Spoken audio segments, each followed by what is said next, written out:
Welcome all of you. By way of introduction, my name is Father Keith LaBove. I am a priest of the Diocese of Lafayette, been ordained since 1981. Over the years, I've spent time in a number of parishes, and more recently, been involved in hospital ministry for the last 20 years or so, in various and sundry ways. 6 years or so at full-time at Lafayette General, and currently I'm pastor of St. Patrick's Church in Lafayette, as well as part-time chaplain at Heart Hospital of Lafayette and Women's and Children's, which, as you can well imagine, gives me two very different patient populations. At Heart Hospital, most of the folks are my age or older, and at Women's and Children's, well, they're a little younger. But interestingly enough, I grew up in Acadia Parish, south of Mermentau, went to Morrison Middle and Tulane Seminary, and then when it was time to get ordained, after about 9 years of seminary, they sent me to this little place called St. Michael's Church in Crowley, Louisiana. This was my first assignment. There's a baptism font out there I recognized. It was in that baptism font. I used it to do the first baptism I ever did 36 years ago. So it's kind of neat to come back. The last time I was in this building, it was still the West Campus. And the cafeteria was still there. And getting out of my car, I was reminded of something that I hadn't thought about in a long time. Not long after the Horseshoe Drive had been completed here, we had, I guess, grades K through 4 here at the West Campus, something like that, K through 3, and the rest of the kids were at the East Campus, which is now the school, of course. And they wanted to do a living rosary, and so they wanted to put the kids in around the Horseshoe driveway there. The problem was you wanted the rest of the kids to be able to respond to the Hail Mary, but they weren't going to be able to hear because they were going to have the kids go around and lead it. And so I went somewhere, I think in town, and I borrowed a wireless microphone. And I took the receiver of the wireless microphone and I plugged it into the amplifier to the bell system in church. You may not realize, but the bell system is actually a couple of speakers up there.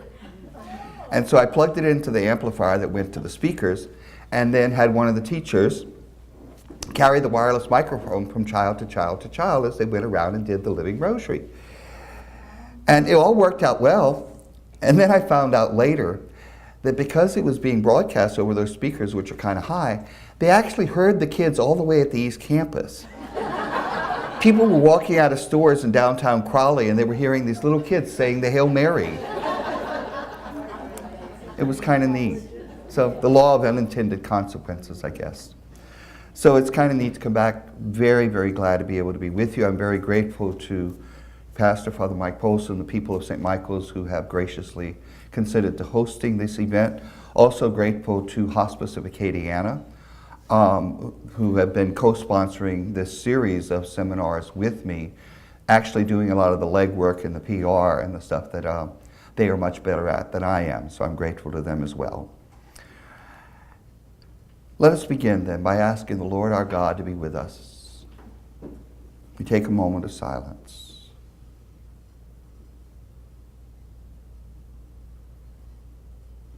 And with the psalmist we pray, cry out with joy to the Lord, all the earth. Serve the Lord with gladness. Come before him singing for joy. Know that he, the Lord, is God. He made us. We belong to him. We are his people, the sheep of his flock. Go within his gates, giving thanks. Enter his courts with songs of praise. Give thanks to him and bless his name. Let us pray. Lord, gracious God, we thank you from the depths of our hearts. For you, the author of life, has blessed us with the gift of life itself. Life on this earth, and life through Christ Jesus forever in heaven with you. We ask you to be with us as we gather this evening, as we consider challenges and questions that sometimes confront us as we strive to live the good life and to live well until the day of our death. Bless our gathering, bless this time we share, and fill us with your wisdom and with your Holy Spirit. And we ask all this through Christ our Lord. Amen. As I mentioned, I've been hanging around hospitals for over 20 years now, and that has meant meant being quite often at the bedside with folks who were facing a variety of situations, a variety of decisions, literally. Over the years, I've also served on various hospital ethics committee and been confronted with not only those kinds of situations, but also involved in making medical ethics policies for hospitals, assisting with that. And so that has given me an excellent opportunity to kind of delve deeply into this, not only from the perspective of what does the church say and what do the documents say and what does the teaching say, but also just the lived experience of people when death or injury brings them face to face with decisions that can be very, very difficult. And so in a way, I'm grateful for that, though I'll tell you that sometimes it's not easy. Some of these situations are truly tragic. I mentioned that I work now at a women's and children's, and sometimes the stories are not so happy there, as you well know. But again, grateful. And over the years, I sometimes get called upon to help people sort out the reality of the situation, the decision that faces them, what does the church say.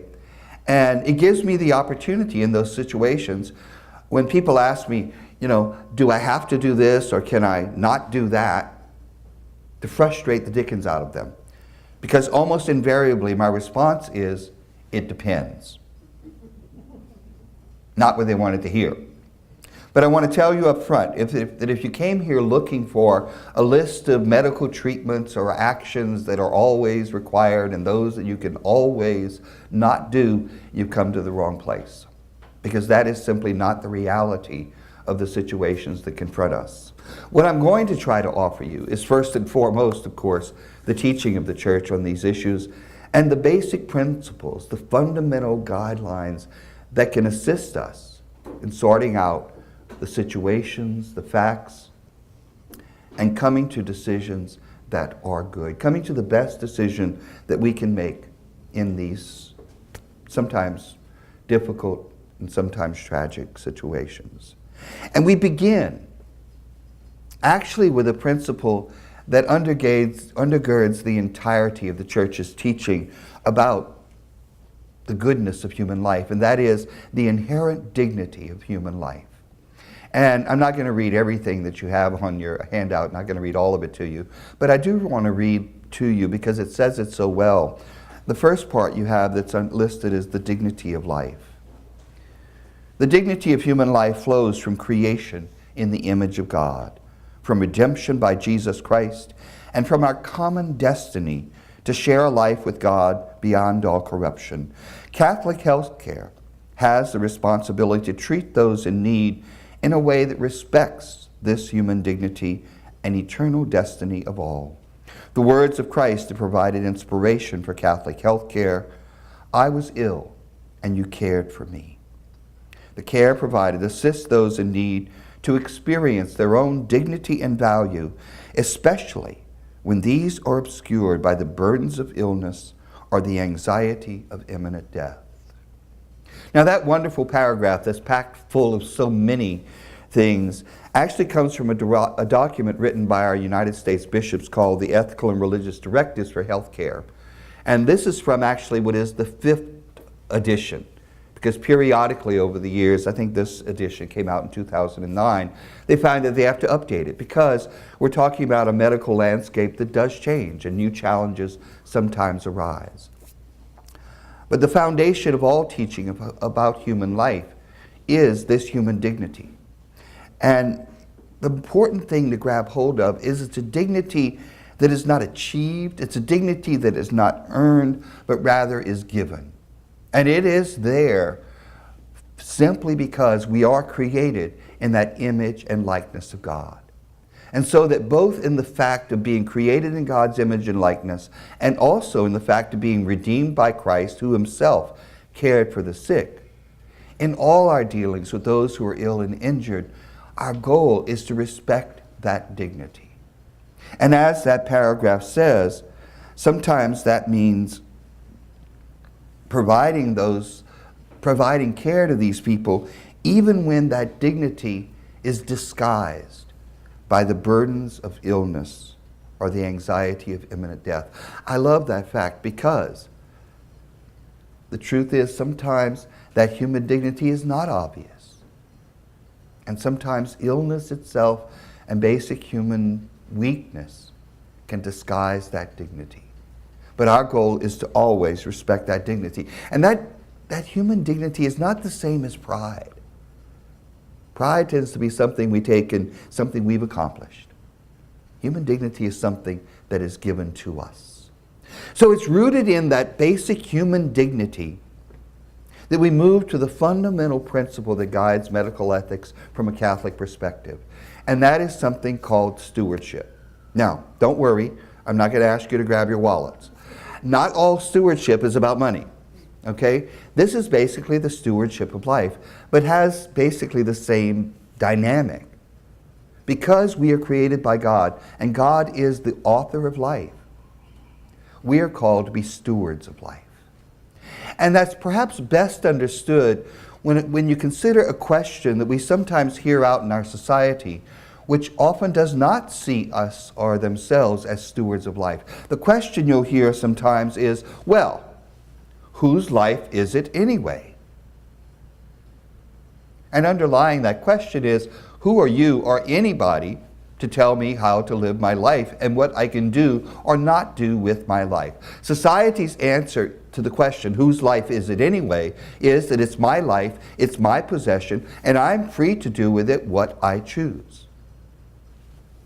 And we sometimes see that in the society around us. The Catholic position is radically different. My life is not my possession. My life always belongs to God because He is the author of life.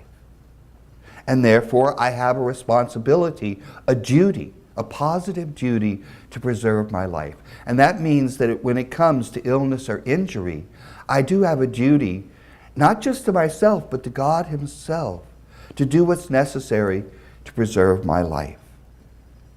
However, that duty to preserve human life, and that means caring for oneself, using available treatments, and of course not ending one's own life, suicide, euthanasia, that duty to preserve life is not absolute. We may reject life-prolonging procedures that are insufficiently beneficial or excessively burdensome. And that's the question that confronts us tonight. There are medical treatments, there are responses that are mandatory.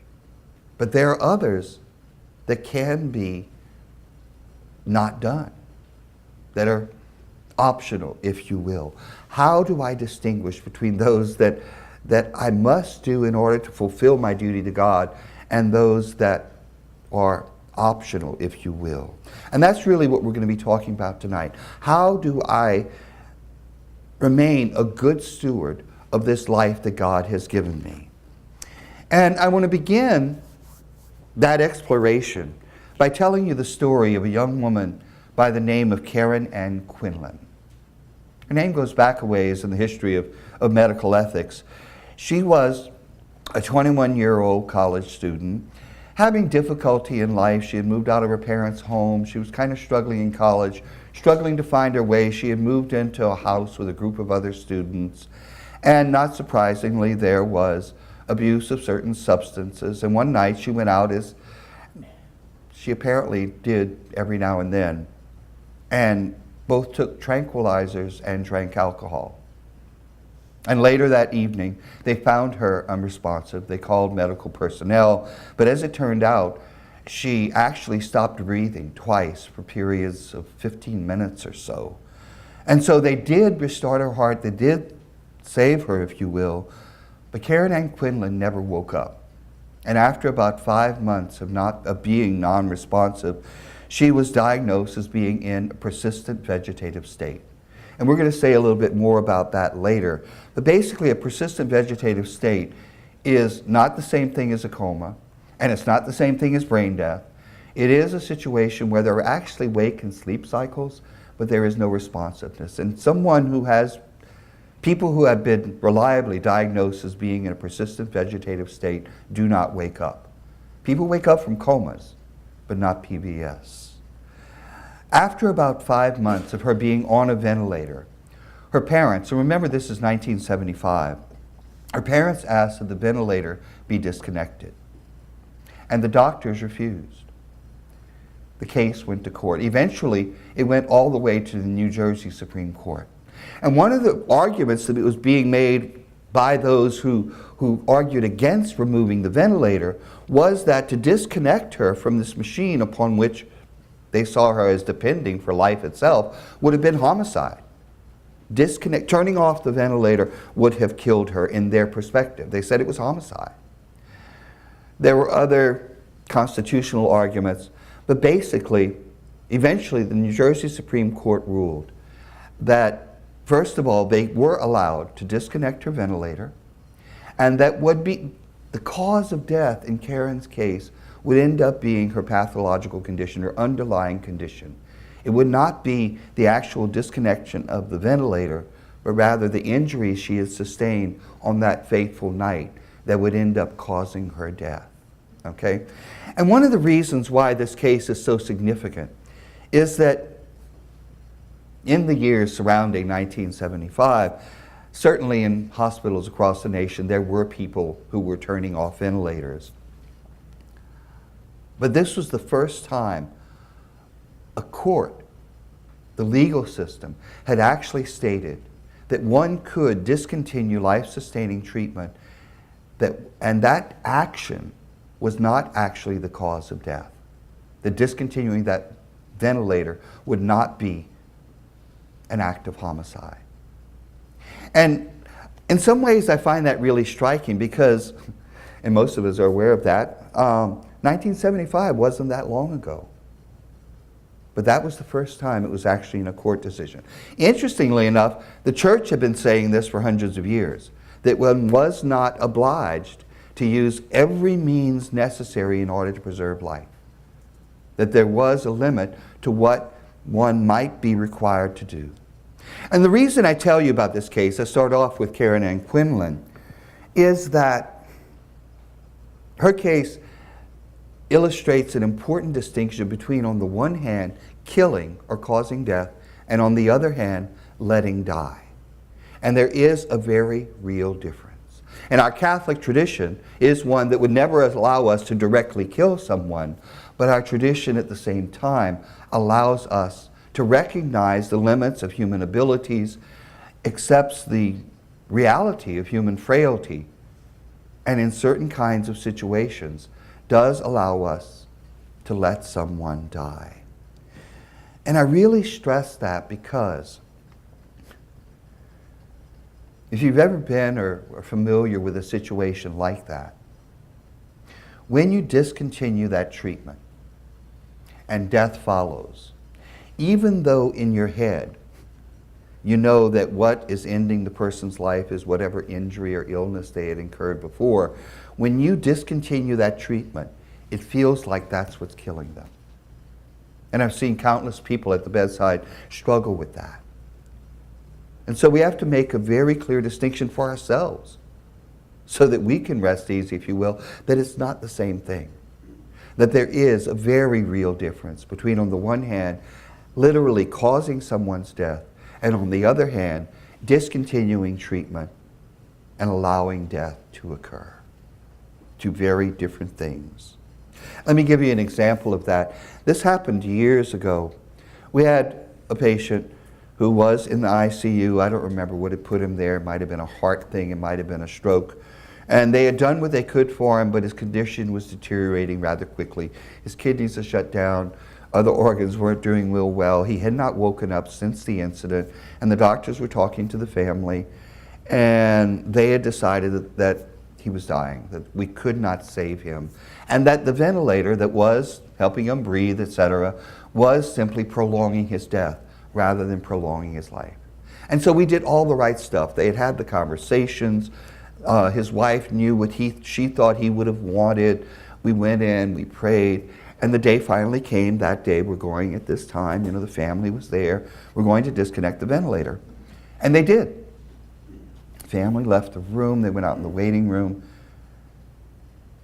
And he didn't die. He kept breathing. And we didn't know what to do. I mean, when we turned off the ventilator, he was supposed to die, and he didn't. As it turned out, he did live for about 2 more days before he finally passed away, because he was dying. My point is this. At that moment, when we disconnected the ventilator and he continued to breathe, were we successful? And the answer to that, of course, is yes. Because at that moment, we had relieved him of the burden of a treatment that was no longer beneficial to him, even though it was keeping him breathing. And so even though, see, our goal was not to cause his death. Our goal was to relieve him of a burdensome treatment that was not sufficiently beneficial to him. And it's in that sense, it was the right decision, and it was a successful decision, even though his death didn't occur right away. And that is really the distinction that the church gives us. And one of the fascinating things about this bit of church teaching is the fundamental principle that we use in determining whether we can discontinue a treatment or not, is a principle that goes back probably about 400 years. And we're still using the same principle to guide our decision making with all the advanced technology. This is the kind of situation that confronted the church 400 years ago. Medicine is really just in its infancy, if you will. But at that point, they had learned enough about the circulatory system and about things like infection that they had finally figured out that if someone was found to have a leg that was gangrenous, for example, well, in the normal course of things, that infection would spread and would kill them.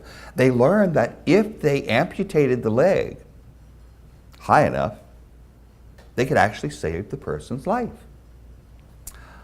However, even though it was fairly certain that amputating that leg would save their life, you have to remember that, one, they didn't have antibiotics, didn't exist. So there was still a chance of it not being successful. But more importantly, they didn't have anesthesia. Kind of changes things, doesn't it? And that was the question.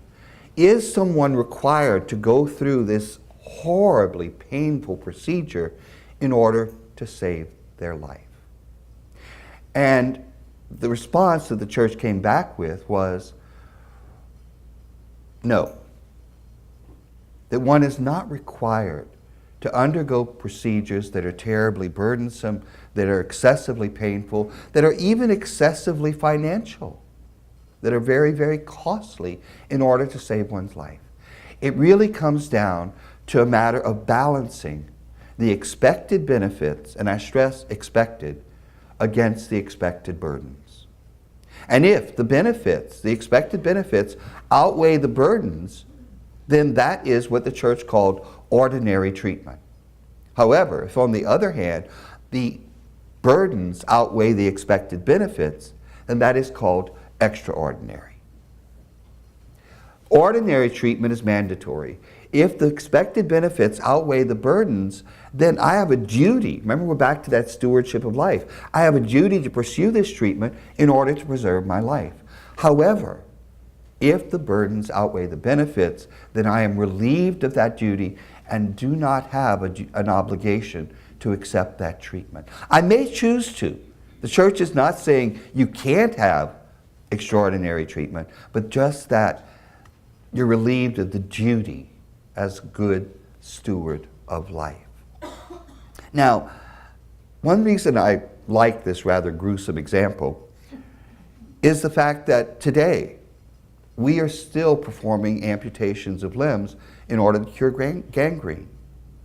But things have changed a little. For one thing, we do have antibiotics, which means that the chances of being successful have gone up. The expected benefits have risen. There is a much better chance today with sterile operating conditions, the knowledge we have, antibiotics, etc., a much better chance of that operation saving the person's life. And secondly, yeah, you know what's coming. Today, we have anesthesia, which means the burdens, the horrific pain, have diminished. So where at one time in one place, I think we're fairly clear that in those days, 400 years ago, the expected burdens, the pain, would clearly outweigh the benefits. But as time goes on and the situation changes, the benefits outweigh the burdens. So what at one point was extraordinary treatment and therefore not mandatory, that same medical treatment in a different time and a different place actually becomes ordinary. And that is precisely why, if you ask me, do I always have to do this? My answer is, it depends. Because we apply this basic principle, we try to balance the burdens against the benefits in the condition of this particular patient. In the course of their illness or following their injury, depending on their situation. So, what might be ordinary here in the United States might not be ordinary in the wilds of a third world country, where they don't have the resources that we have here. Or what might be ordinary for someone who has one particular illness might be ordinary, might be extraordinary for some person who has that illness but has other conditions that complicate their situation. Age can make a difference, just the shape that somebody is in. See what I'm saying? It's a matter of balancing it out for this particular person. And I think another example that I'd offer you of looking at ordinary and extraordinary means is one that I think you might be a bit more familiar with than just amputating a leg without anesthesia. And that is chemotherapy. Someone is diagnosed with cancer, it's fairly early on in the course of the disease, okay? And they go to the doctor, and the doctor says, we've got this course of treatment, we're going to do some radiation, we're going to do some chemo, then we're going to do the surgery, and your chances of this kicking this into remission are excellent. I mean, we've had excellent results with this treatment. You are going to have some side effects. You're probably going to lose your hair. I have trouble being sensitive to that. But that might be a side effect. There'll be some, there are going to be side effects, but it should work. So in that situation, the benefits are pretty high and the burdens aren't too bad as things go. Go through the treatment, cancer's in remission. 6 years later, go back for a checkup, cancer's back. We have another treatment we can try. The side effects are going to be worse than the last time. But we've had 50, 60% success with this. Let's do it. So they do it. Here the burdens are a little bit closer to the benefits, the expected benefits, but they do it. Goes into remission for 2 years. And then go back for a checkup and find that the cancer has come raging back. Now at this point, there is a treatment that is being offered. It's fairly new, it hasn't seen a lot of success. Side effects are pretty bad. And even if it works, it's probably not going to extend your life that long. See how the expected burdens are beginning to outweigh the expected benefits. My point in these three examples is you've got the same person, you've got the same kind of treatment, but given the situation of this particular patient, you have a treatment that goes from being, in my opinion, ordinary. I think in that first situation, that person would probably have something of a duty to pursue that treatment. But in the third one, that same treatment has become extraordinary. That's why it depends. The thing I have to stress about this, though, is that when we say that I am not going to do this round of treatment this time, I'm talking about the third time, not real great prospects. First of all, we're not saying I want to die, okay? Death will come, but it's not a matter of choosing or intending death. Nor is it a matter of saying that this is a life that's not worth living. It is. As you know, many people who might at this point decline the third round of treatment are doing it precisely so that they will have a better quality of life until the cancer takes their lives. What ends up taking their life is the underlying condition is the cancer. And that's why when making this judgment, and it is a judgment, this should be done by the individual, with their family, with their physician, with clergy if you desire. That's how you come to the decision, and that's why you can't come up with a list of these treatments are always required and these are not. And in the last 20 years, some people, in talking about this long-standing principle of Catholic teaching, have moved away from using the terms ordinary and extraordinary, because those have very specific meanings here. Because a lot of people in the medical profession think ordinary is something we do all the time, and extraordinary is something we do rarely, which is not the principle we've been talking about. So some people have started talking about, including the church, proportionate and disproportionate. But the point is the same. You're balancing burdens against benefits. Any comments or questions about any of that so far? Here's the question. Here's the question. Someone who had cancer and did the first round of treatment, but after that first round, which was successful, it wasn't too extensive, said that if the cancer came back, she wasn't going to do any more treatment because it was up to God to decide whether she lived or died. Okay? The short answer to your question, is she right or wrong? She's wrong. I do have a duty to preserve my life. Okay? Let's say I get a cut on my finger and it gets infected. And I say, oh, son of a gun. I guess I'm going to let God decide if I'm going to live or die, so I don't take any antibiotics. Is that right? Yeah. She's doing the same thing. You see, to take actions to preserve our own lives is our duty. And when we do that, we're not playing God. We're using the gifts and the talents and the abilities that God has given the human race to preserve the life that God has given us. Okay? Now, if somebody in that situation, as I was using in my example, would go through the first one and it would almost kill them, and they would say, this treatment is so burdensome that doing the treatment is worse than any life it might gain me, that would be a different story. But to say that, well, I'm just going to leave it up to God. You know, if we suddenly find ourselves standing in the middle of the road and there's a truck coming, should we say, oh, I guess I'm going to leave it up to God, see if the truck runs over me? We don't do that. And yet I've heard other people say something similar with regard to our health. You know, God decided that I'm short-sighted. Should I walk around life walking into walls? No. I wear glasses. Is that against God's will? I don't think so. You see what I mean? We do intervene in the way our lives go all the time. And so, you know, from the church's perspective, there is that positive duty to preserve our lives to a point. And it's finding that point that's the real challenge. Anyone else? Okay, we're going to talk some more about this kind of thing as we go through. Now, I know that for many people, this kind of directionless direction, it could almost be called, can be frustrating. We all want clear lines. Okay, do I have to do this? Can I skip that? There is one area, this will make those folks happy, that is a very bright line. It's the red line over which one may not cross. And that is when it comes to directly ending our lives. You know, back in 1988, there was an article that was published in the Journal of the American Medical Association, JAMA. And it was published anonymously.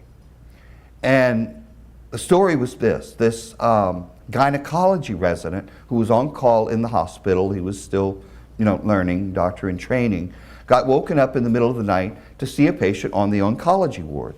And so he stumbled out of bed, went up to the oncology floor, and went to see this patient whom he had never met. And as he's walking to the room, he's flipping through the chart, and the nurse is giving him a little bit of history. And he walks into the room, and he finds this woman who is about 20 years old, and she's dying of ovarian cancer.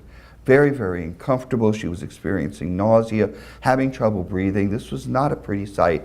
She looked 20 years older than her stated age. And when he approached the bed, she said to him, let's get this over with.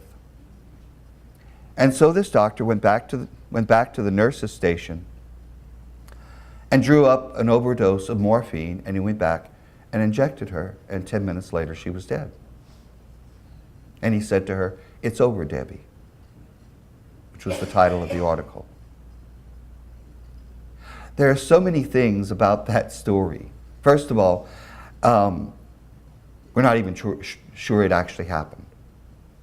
And there was a lot of controversy about it. The woman was in distress, and she absolutely positively needed treatment to relieve her symptoms. But what he did was intentionally caused her death. He brought her an end to her suffering by intentionally causing her life. Basically something we call euthanasia.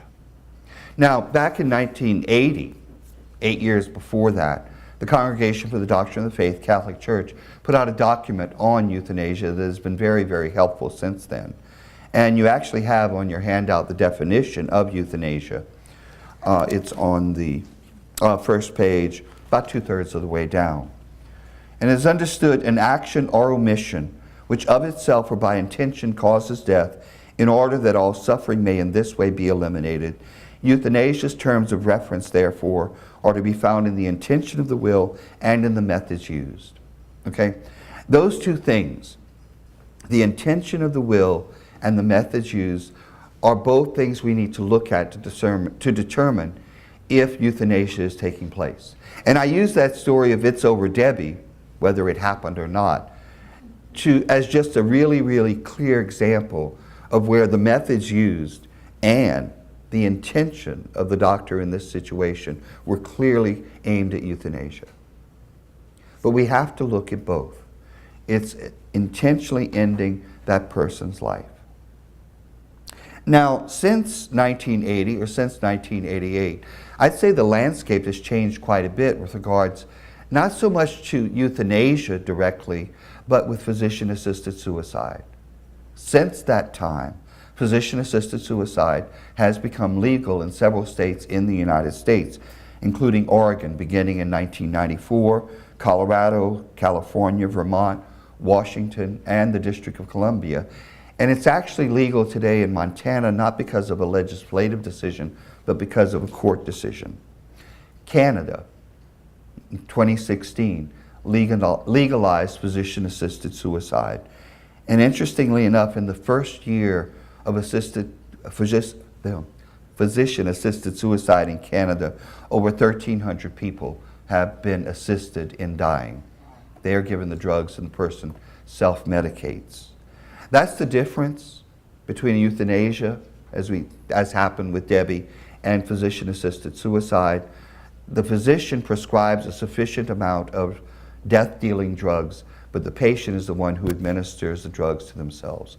So the prohibition from the church's perspective is the same as it would be in suicide. The patient is simply using drugs provided by a physician.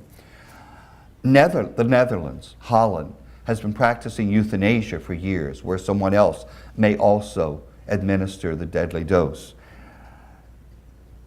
In 2015, there were 7,254 assisted deaths in the Netherlands. 431 of those were done without a patient request. The patient did not request being put to death. In Belgium, just a little bit south of Holland, it is now legal and has been for several years to euthanize children who are terminally ill. And I mention those because there's very much a slippery slope. And the argument that's sometimes used to advance to other groups of people besides those who are terminally ill and who request it and who can self-administer is, well, if we have the person who can no longer administer it to themselves, they're being denied the right to end their own lives. And so somebody else has to do it for them. You know, it's a very, very slippery slope. And there are other places in our United States where attempts are continuing to be made to pass physician-assisted suicide. It's not something that's going away anytime soon. That's one of the bright lines, okay, as far as the church teaching. We are not allowed to take any action that would directly end our lives. But let's look at a couple of the other gray areas. In the situation of Debbie, It's Over Debbie, the article, he used morphine, which is basically a painkiller, all right? Now, as many of you know, I'm sure, just about every medication has side effects.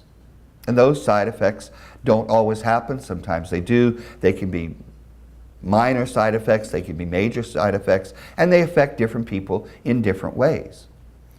Sometimes the side effects can actually be beneficial. I remember years ago we had a woman who was in the intensive care unit, and she was struggling with atrial fibrillation. Her heart didn't want to beat in a regular rhythm. And of course there are drugs for that. With this woman, none of them were working. Okay? They had the crash cart in her room over the course of 36 to 48 hours. I don't know how many times they had to shock her heart to get it back in a regular rhythm. And as soon as they'd shock her, minimal shock, her heart would jump back into a regular rhythm for a couple hours. And so they're trying drug after drug after drug. And I think it was like on the second day of fighting this, they were about ready to give up. And then the physician, who's tried just about every medication in his arsenal, thinks about an anti-seizure medication that one of its side effects is it affects heart rhythm. And he gave her that and it worked. Not because of the main effect, but because of its side effect. And so side effects can sometimes be good, but sometimes they can be negative. And that is true with pain control. With most of the drugs, opioids we call them mostly today, things like morphine, heroin, other kinds of Vicodin, those kinds of things that are opioids. Not only do they control pain, but they also depress respiration and heartbeat. They make you breathe slower, they slow down your heartbeat. And so oftentimes when giving pain medication for someone who is in serious pain, that's kind of our medication of last resort, what you're doing is you're trying to balance, on the one hand, the pain relieving capabilities of the medication with the side effects, which means that if you give too much, it's going to slow the heart and breathing down so much that they're going to stop breathing and the heart's going to stop. Okay? The question is it okay to give pain medication to this patient in order to control their pain, knowing full well that that same medication and that dose will also depress their heartbeat and slow down their breathing? And the answer that the church gives is yes. Because we have a long-standing principle that recognizes that sometimes human actions have more than one effect. The seizure medication ended up controlling her heart rhythm, you know? Which one am I intending to do? So you remember a while ago I talked about euthanasia, and one of the things that has to be looked at is what is the intention? As long as the intention is to control pain, it's acceptable to have the additional side effect of perhaps even hastening death, because that's the only way I can control the pain. All right? So we know that it's going to have this effect. We accept that effect because our intention is to control the pain. Now, if I were to give the exact same dose of the exact same medication to the exact same patient, except my intention would be to end their life, that would be euthanasia. If my intention is to control their pain, it's not. You see what I'm saying? We can use, we can use whatever tools medical science offers us to determine their level of pain and try to control that pain. Okay? So yeah, sometimes you will have somebody that's not conscious. But one of the things that's been a tremendous boost in this whole area over the last 30 years, let's say, has been the work that has been done in palliative care, especially of people in hospices around the world, including Hospice of Acadiana. We've gotten a lot better at controlling pain without giving dosages that will directly cause death. One of the things that we've learned is a thing called the rebound effect. If you let somebody progress to the point where they're in excruciating pain, it takes a lot more medication to decrease their pain. If you give them pain medication regularly, you can control their pain with less medication. So medical science has come a long way in just dealing with all of this, okay? Now there are certain things that the church cautions us about.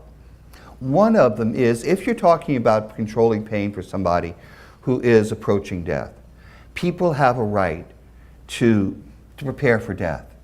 So we don't sedate someone, we don't knock them out unnecessarily. We want them to give them that opportunity to make their peace with God, to make their peace with family members or whoever, to prepare for the moments of death. We need a compelling reason to actually sedate someone into unconsciousness if it can be avoided. The other thing is, we need to look at the fact that the church understands some suffering to be redemptive. That doesn't mean we pursue suffering for its own sake, but we do know that through the sacrifice of Christ himself, suffering can be a moment of grace.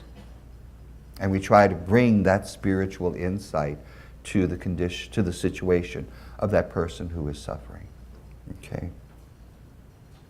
All right, that's one kind of gray area. And you can see how, again, we're trying to balance the burdens against the benefits. Another question that people run into when they go into the hospital or when a loved one is there is the question of do not resuscitate orders. Now here I have to point out to you that this is one of the areas in which TV lies. And they lie big time. Okay? When you do a survey of people going into cardiac arrest and getting CPR on TV, about 75% of them make it. In a hospital, somebody going into cardiac arrest and immediately receiving CPR from trained professionals, only about 25% survive the attack. And not all of those people survive to discharge. Okay? When it's out of hospital CPR begun by a bystander, for example, the percentage is even below 20%. Okay? So one of the things that we have to know is the truth about what this treatment is and what the chances are, because again, we're trying to balance expected burdens against expected benefits. One of the things about being in a hospital is calling a code, or a code 9, or a code blue, or whatever that hospital calls it, is something that does not require a doctor's order. We assume that when somebody's heart stops beating, they probably want us to try and start it again. Okay? And most of us do. All right? Somebody's walking down the street, they pass out, their heart's not beating, they probably want somebody to do CPR on them. Therefore, within hospitals, if anybody discovers a patient who has gone into cardiac or respiratory arrest, they call a code. You don't need a doctor's order. You need a doctor's order to do just about everything else in the hospital. Nothing is done to a patient without a doctor's order, not even giving them a Tylenol. It's a very exceptional kind of thing because the stakes are so high. That's why we do confront the question, okay, if your heart stops, do you want us to try and start it again? In most situations, we would say yes. However, again, we're balancing expected benefits against expected burdens. There are situations where the burdens would outweigh the benefits. You know, I've seen people who, with advanced cardiac disease, they're still living. They might live for a couple of more years. But over the years, their heart has been tremendously weakened. Maybe they only have 20, 25% function of their heart. They struggle with congestive heart failure. Over the years, the medications and the tests they've taken have weakened their kidneys. Their kidneys are barely working. There are maybe they're diabetic. In that situation, if that person were to go into cardiac arrest, the chances of CPR working are a lot less than they would be for someone who is otherwise healthy. And there are side effects. Oftentimes, especially in somebody who's older or frail, you might crack ribs. When you intubate, put the tube into their lungs, you can cause damage. There's a risk of infection. There are burdens associated with it.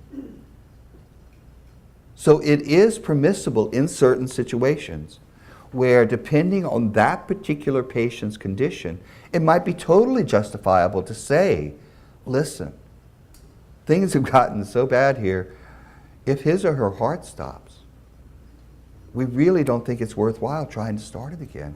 We are probably going to fail. And there are all these other side effects that are going to take place. And so there are situations when the burdens outweigh the expected benefits.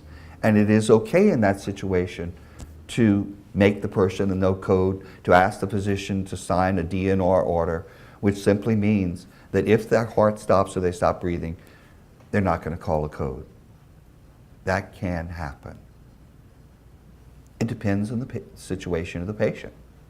Most of us, as I said, would probably want it done. Okay? There is an exception that I'm going to get to. Okay? But normally, a DNR order is written while you're in the hospital. Okay? And it basically expires when you leave the hospital. And it depends on the patient's condition. You can't go into the hospital with it. Except in one exception. Okay. But normally you wouldn't. No. So, Okay? See, I told you. It depends. Okay. Moving right along. Actually, DNR is the easy situation. The hard one that we want to talk about now is when it comes to questions revolving around artificial nutrition and hydration. That is today the tough one. Many of you will remember Terri Schiavo. She, in 1990, was a 26-year-old woman, collapsed at home. The only reason possibly known for why she collapsed was actually possibly excessive dieting, believe it or not. She had severe brain damage from lack of oxygen to the brain. She was diagnosed with persistent vegetative state, not a coma, and she was in a care facility. She had a feeding tube. She was not on a ventilator, and she had been living that way for about 10 years when her husband, Michael, petitioned the physicians and then the courts to discontinue her feeding tube. And that's when it began to hit the news. Terri's parents objected. They claimed that she was not in the persistent vegetative state the doctors were. They claimed that she was responsive, that they could see her making purposeful movements, this kind of thing. Eventually, this went to the courts, it went through legislatures, maybe you remember it. It eventually went to the Supreme Court. And finally, Terri Schiavo's feeding tube was removed on March 18, 2005. It's quite a few years after the original incident. She died on March 31st, 2005, about 13 days later. The significant thing about Terri's death compared to some of the others we've been talking about is that basically she died from malnutrition and dehydration. Her original injury, the PVS, did not kill her. Terri Schiavo was not terminally ill. She had been living for 15 years with a feeding tube. Okay?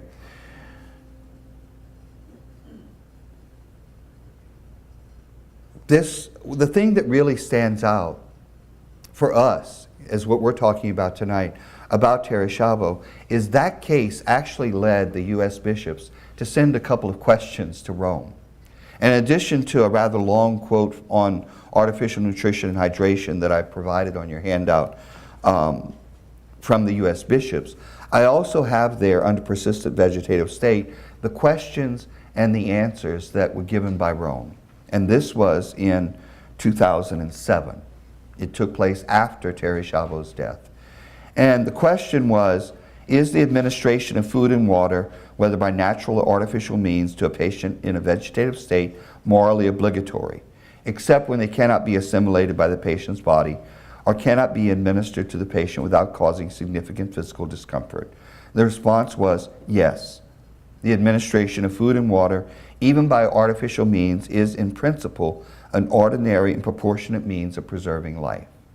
One of the reasons they're saying that is in terms of cost, in terms of physical burden, being fed through a feeding tube is not that burdensome. Countless people do it at home. You don't even have to be in a hospital or in a nursing home. It's not that much more expensive than feeding somebody normally, okay? It's not, as treatments go, it's not that burdensome. And so when you're looking at the intended purpose of artificial nutrition and hydration, which is to provide nourishment and water to the human body, the expected benefits will normally outweigh the burdens because the burdens are not that high. When you compare the burdens, for example, of artificial nutrition and hydration to being on a ventilator in the ICU, you can see that the burdens are much higher, financial, social, physical, with something like a ventilator, something high-tech, and something relatively low-tech like a feeding tube. And so when you look at, again, our same basic principle, balancing the burdens against the benefits, normally artificial nutrition and hydration is going to be ordinary and therefore mandatory. There are exceptions. There are situations when the very provision of the artificial nutrition hydration becomes burdensome. Thinking about the patient with dementia who keeps pulling the tube out. How often are you going to insert it? Okay, you don't want to keep the patient in restraints all the time. That would be inhumane. So that in itself can end up being very burdensome. Or if someone, this probably happens more often, if someone is approaching the end of life, one of the things that often happens is the body begins shutting down, and a person can actually begin, their body stops being able to metabolize the artificial nutrition hydration, the nutrition. It stops achieving its goal of nourishing the person.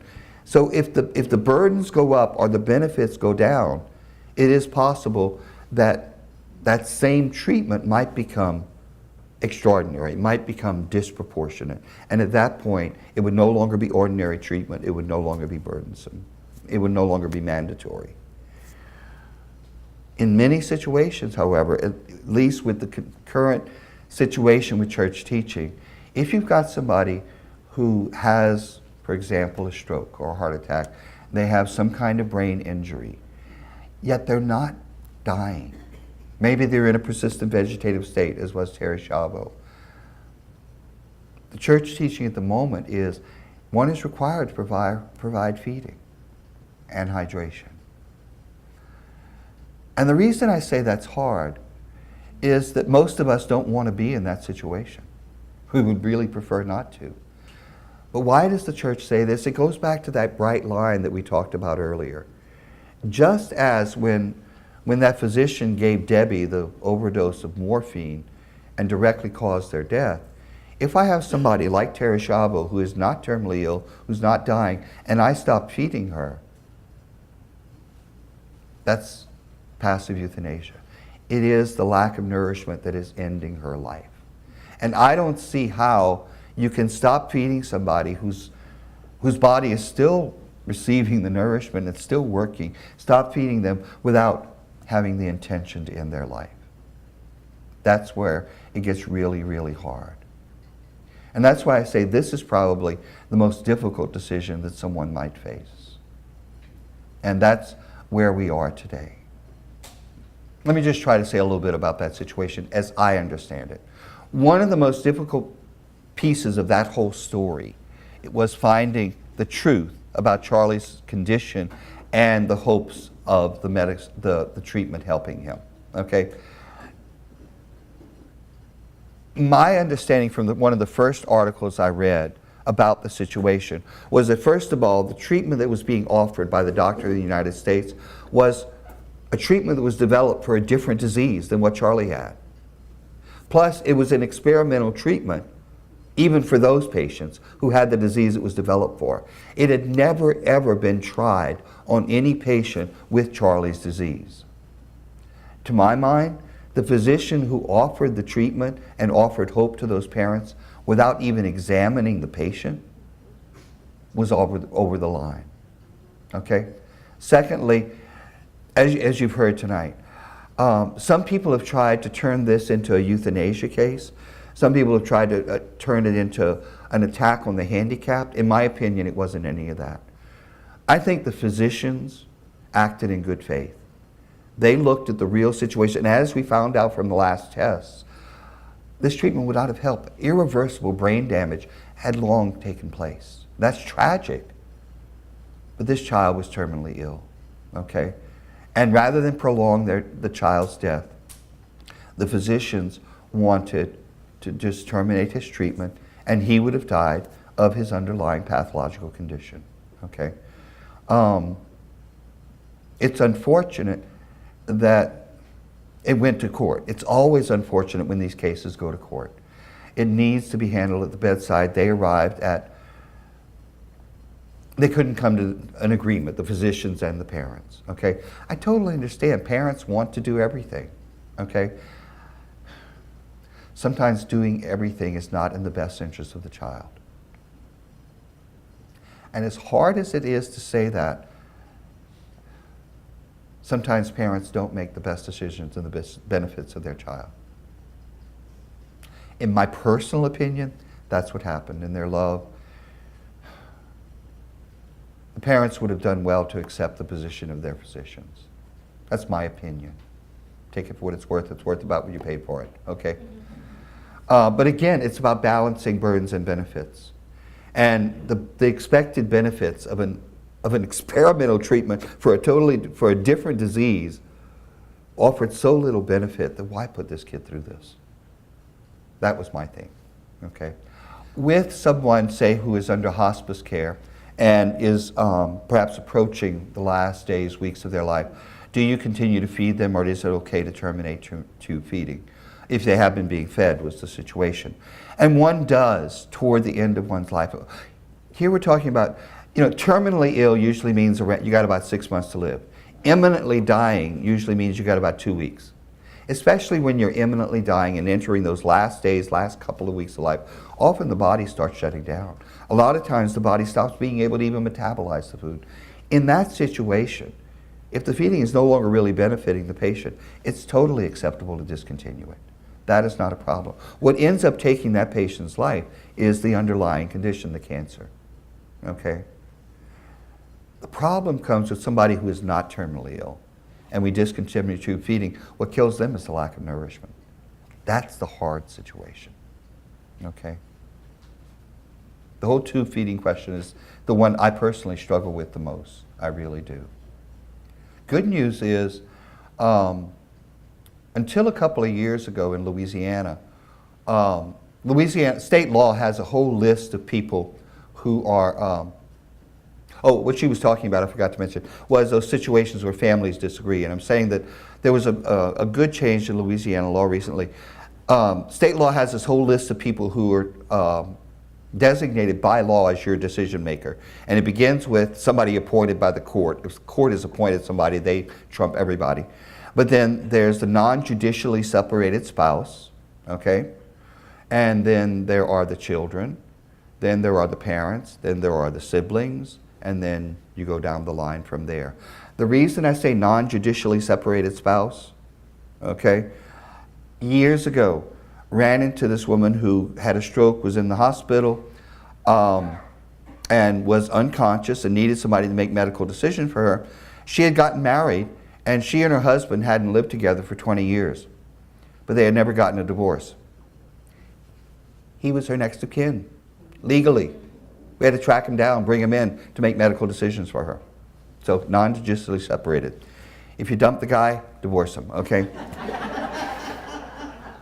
He may come back to haunt you. He'll be your medical decision maker. Until fairly recently, if you had more than one people in a group, and that might happen with siblings, it might happen with parents, but it would tend to happen more often with children. They all had to agree. And Louisiana law was actually changed to, you can come to a consensus. So you can have 3 kids who want one thing and one who doesn't. Before, the one who doesn't trumped the others. And now, it's more like majority rules in those situations. But state law actually lays out people who will make those decisions for you. I need to move on. A few more things that are important to try to get through. Another story. Nancy Cruzan, 1983, automobile accident, ejected from the vehicle, face down in the ditch, lack of oxygen to her brain, in PVS, persistent vegetative state, never wakes up, has a feeding tube. 4 years later, 1987, her parents asked the court to remove the feeding tube. The judge in Missouri, this happened in Missouri, says yes. Missouri fights it. The state of Missouri fights the parents on this. It ends up going all the way to the U.S. Supreme Court, all right? And eventually the U.S. Supreme Court decided, and this is important, that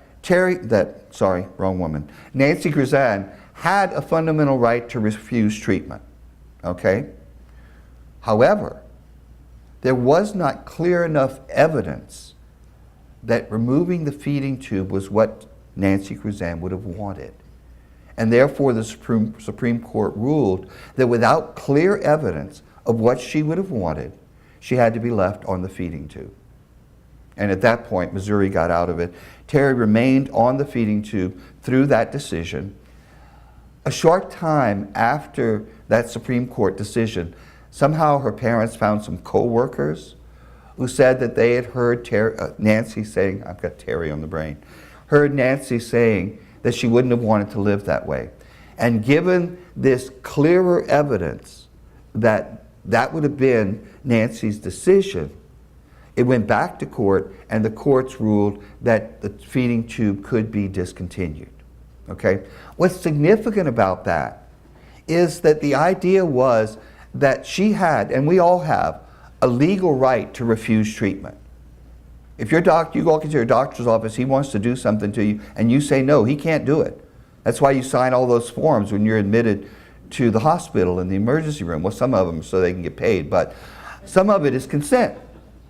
They cannot do anything. You can refuse just about anything. And that right to refuse treatment doesn't go away just because you're unconscious. But the state, rightfully so, by state I mean government, has a compelling interest to preserve life. And so they want clear indication of what you would have wanted. And so it came about that in 1990, U.S. Congress passed the Patient Self-Determination Act, which required all hospitals and healthcare institutions to ask you a question when you were admitted. Do you have a living will? It was out of that Supreme Court decision about Nancy Grizan that legislation came about and made all of us aware of the whole idea of advance directives. Okay? The idea is behind an advance directive is that I have a right to refuse treatment.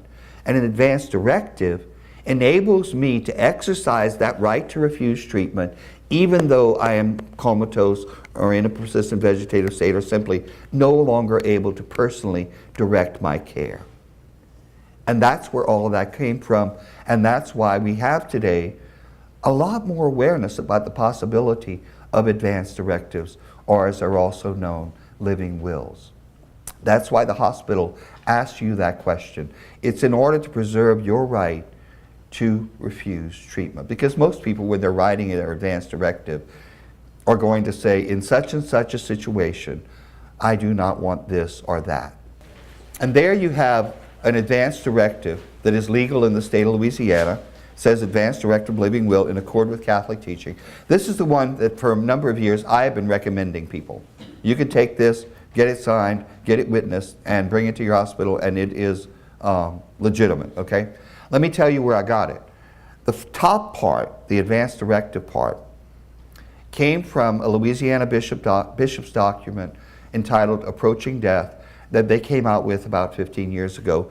And the text of this, not 15 years ago, closer to 10 years ago, that text is directly out of the Louisiana bishop's document. That's where I got it. The bottom part, the durable power of attorney for health care, comes almost directly from Louisiana law, and I chose to add it to the bottom of this form.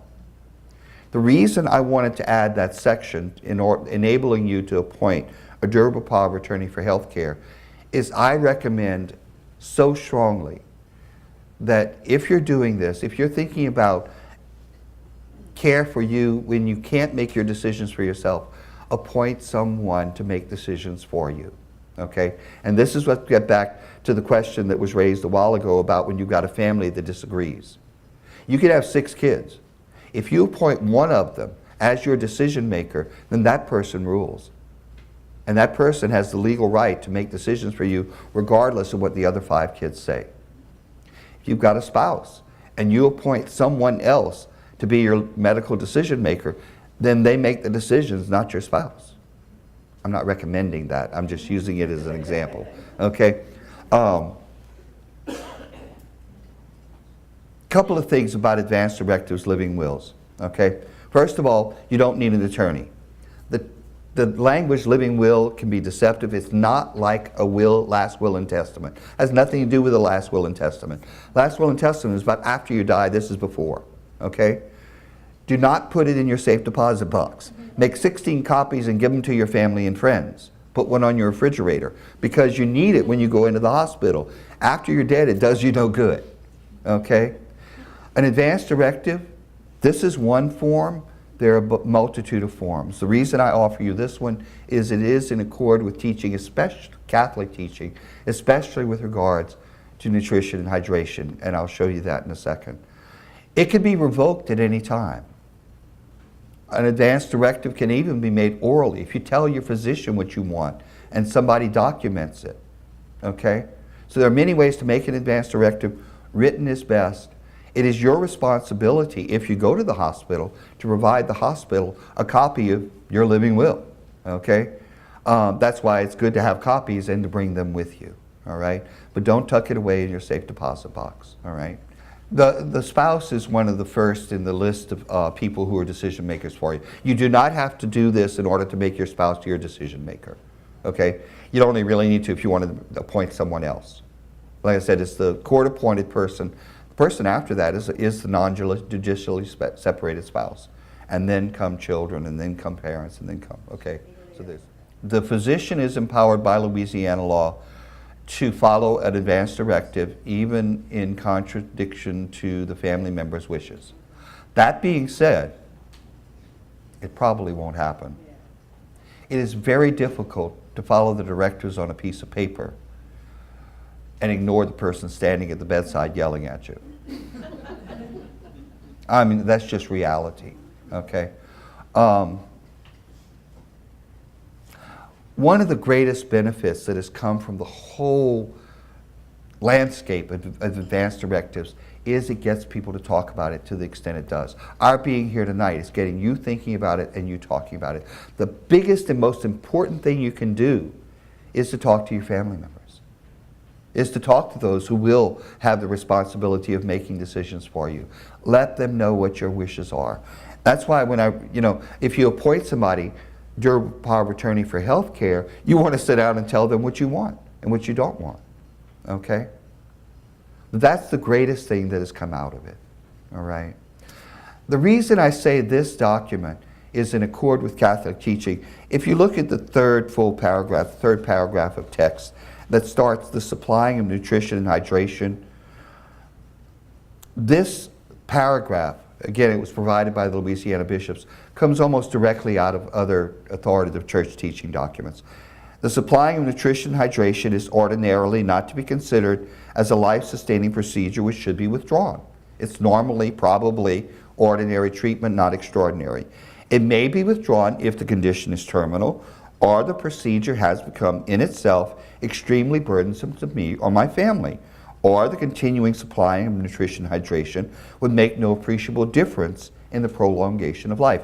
That's all the stuff we've just been talking about. It's balancing the benefits of the burdens. As long as it's working, it should probably be done. If it becomes overly burdensome, or if it stops working, or if I'm terminal, and then it can be withdrawn. That paragraph sums up current teaching on artificial nutrition and hydration. Okay? I recommend against using a form that offer, and some of them do, some of them have little check boxes and says, I never want nutrition and hydration. Okay? Well, according to Catholic teaching, you really can't say that. Let me try and give you a quick example that we really need to make these decisions in the moment. Okay? This goes way back to the days of the AIDS crisis and early days before a lot of treatments. And there was a young man that was HIV positive. He contracted AIDS. He was beginning to show symptoms of the things that would lead to his death. And one of the things was a lung cancer, Kaposi sarcoma. I can't believe I think that was the lung cancer. Anyway, they were going in for treatment of some more minor condition. And this person had their next of kin with them. And they sat down and had this long discussion about what he wanted when he got to the end. And what made it very, very clear that when he couldn't breathe for himself, he did not want to be put on a ventilator. Okay? He did not want that. I mean, that was clear. And so they said fine, and they began the treatment for whatever else they were treating him for, and they gave him a shot of antibiotics. He was allergic to it, went into anaphylactic shock, and stopped breathing. Well, wait a minute, he just said he didn't want a ventilator. Yeah, but he wasn't talking about that. He was talking about at the end. Do we put on a ventilator this person who just said he didn't want a ventilator? Well, of course you do. Because this is the situation he was talking about. In this situation, they need to put him on a vent, give him medication to counteract the allergic reaction, and he'll be off the vent in 24 hours. That was not what he said no to. He was saying no to, at the end, dying on a ventilator. You see what I mean? You can't just, that's why it depends. You can't just say yes or no to this or that. You know? And sometimes people, these are hard decisions, okay? And one of the questions that's often used in helping people determine this is, would you want to live this way? Well, we might have some very definite ideas, but I want to suggest to you that when Christopher Reeve was flying around the sky with Lois Lane as Superman, if you would have asked him, would you like to live as a quadriplegic, he probably would have said no. Yet when he had his accident and became a quadriplegic, he did everything he could to continue living his life for over a year. No, I wouldn't want to live like that. But once you find yourself in a situation, you say, well, that's what I got. And let me make the most of it. You see what I'm saying? That's why it's in the situation that we need to make those decisions. The exception I was talking about, in addition to an advance directive, Louisiana passed several years ago. This is relatively new. A lot of people don't even know about it yet. Passed something called LaPoste. It's Louisiana Physician's Orders for Scope of Treatment. Let me tell you who this is designed for. Most people are not going to need LaPoste. The person who needs LaPoste, and you've known people like this, is the person with a chronic illness who tends to move from one healthcare setting to another. Okay? And you've known people. Maybe they're in the nursing home, and then they get pneumonia and they move to the hospital, and they get over their pneumonia, then they go back to the nursing home. And then they might go to a rehab place for a while. And here's the thing, we were talking about do not resuscitate orders. That person has decided with their physician and their doctor that if their heart stops, they've got this chronic condition, they don't want them to do CPR. That's fine, that's their decision. The thing is, when they're out of the hospital, that order doesn't apply. And as they're going back and forth from place to place, a new order needs to be written. Enter LaPoste. Unlike an advance directive, which is your statement about your wishes, LaPoste is actually a physician's order. And the reason I brought a copy, and I'm holding it up for you, is they want you to use this orange paper so that it can be identified. And what you do is you get your doctor to fill this out, and he signs it. It's a physician order. You don't do it alone. You do it with your physician. And then you stick it up on the refrigerator so that when you call Acadian ambulance, they walk into the kitchen and they see, these are doctor's orders. They are allowed to follow these doctor's orders. Without this, you call Acadian ambulance, they get there, you're in distress, they have to treat you. You see what I mean? It's a physician's order that you can carry about from place to place to place. Are most people going to need this? No. Most people aren't, unless you have this ongoing chronic condition that lasts for a while, you're probably not going to need it. But for those who are in that situation, it can be something very, and there are a whole bunch of choices on this regarding CPR, regarding antibiotics, artificial nutrition, hydration, et cetera, et cetera. This is the exception I was talking about, where with a normal DNR, it has to be written every time you enter the hospital, okay? This is something that carries from place to place to place. This is perfect for somebody. It was designed for someone like with ALS, okay? Here's the thing, and I actually once was involved in a situation like this, where an ALS patient had decided that he or she, it was he, did not want to go into a ventilator when he no longer was able to breathe, had made that decision. However, he was at home, as they often are, and he got into distress, okay? And his wife panicked and called Acadian ambulance. And when they got there, the EMTs had to intubate him. That's what they had to do. That's their job, okay? If he would have had, I mean, it didn't exist then. If he would have had LaPoste on the fridge, they could have picked it up and said, okay, the decision has already been made not to intubate this person, okay? We're going to give him oxygen, we're going to give him a shot of Xanax, you know, we're going to calm him down and get him to the emergency room, but we're not going to do that.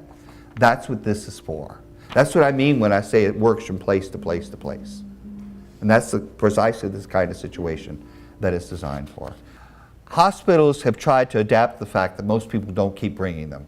And so a lot of hospitals will dig in your medical records and try to find one from your previous admission. Maybe. Yeah. But actually the responsibility for providing the hospital with a copy of your advance directive is yours. And so that's why I recommend just bring one with you. If you know you're going to the hospital, bring a copy. Do you have an advance directive? Here it is. They will put it on your chart. It just simplifies the whole thing. Okay? So it's just simpler. It's cleaner. Like I said, a lot of hospitals, if you ask them, they'll go looking, but because it needs to be on your chart to guide your decision making. You're talking about the advance directive? Yes. Okay. You can have one that's actually written, and your attending physician walks in, and you look at him and you say, you know how I signed that document that says I don't want you to do this and that? Ignore it. Do everything. You can say that, and your wishes carry. Okay? Now, you have to remember to do that while you're still conscious, because once you're unconscious, all bets are off. But you can. It's your decision. You can't revoke your spouse's living will. Only the person can revoke their own living will. Okay? If I signed his living will? You can't sign, well, normally you would not sign his living will, he would. I did. Okay. There is a procedure in the law that's seldom used.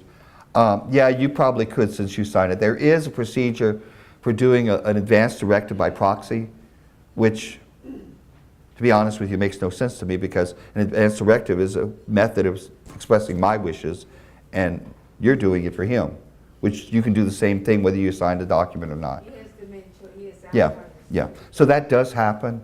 So yeah, that's a little different. But because you signed it, you could do another one. Okay, you could. That's really kind of the exception.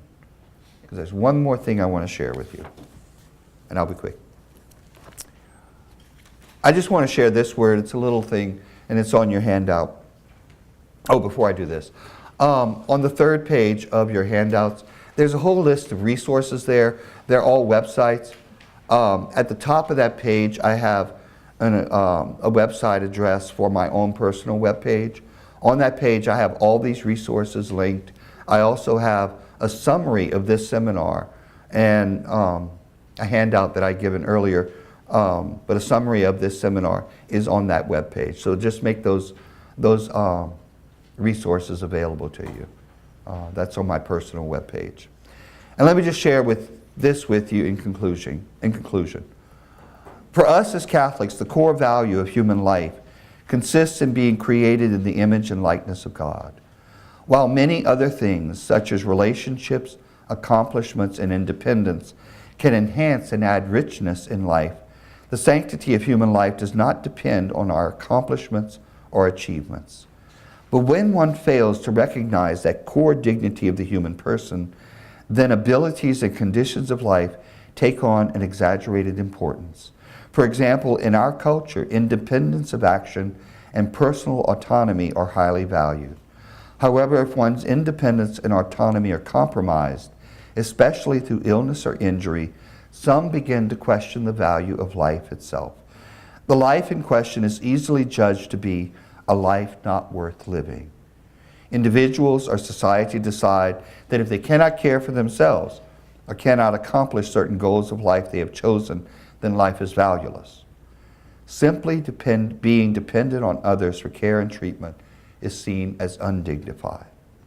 Quite to the contrary, there is no loss in human dignity when one needs to be cared for by others at the beginning, at the end, or any stage of life, from birth to natural death.